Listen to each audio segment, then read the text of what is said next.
Šodien es daudz nerunāšu, tāpēc, ka 4 gadu garumā esmu daudz runājis jūsu priekšā kā klases audzinātāja un sporta skolotāja. Vispirms gribu pateikties liktenim par iespēju, ka biju kopā ar jums. Jūs bijāt mana pirmā audzināmā klase, un paldies, ka ļāvāt man augt kopā ar jums. Esmu pateicīga par kopīgajiem smiekliem, izaicinājumiem un atmiņām, kas ilgi paliks kopā ar mani.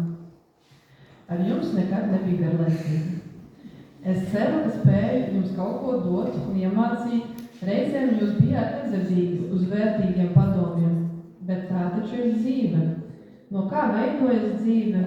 No mirkļiem, sajūtām, no ceļiem un strupceļiem, no pienākumiem, no izdarīšanas, no neizdarīšanas, no iegūtā, no zaudētā, no ilgošanās nepalaist garām un tomēr garām palaišanas, no izvēlēm, kas veido ceļu un nejaušībām, kas to maina.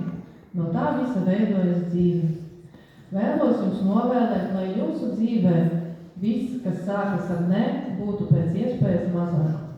Lai nekas netraucē veikt lielas lietas un katrs šķērslis jūsu ceļā pārto par soli uz priekšu.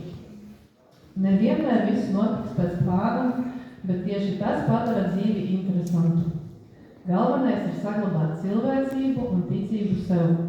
Veidojiet savu dzīvi, par kuru jūs paši būsiet lepni, lai jums viss izdodas.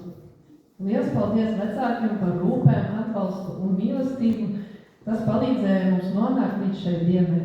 Tāpat gribu teikt kolēģiem par ieguldīto darbu paldies un par dotajām zināšanām.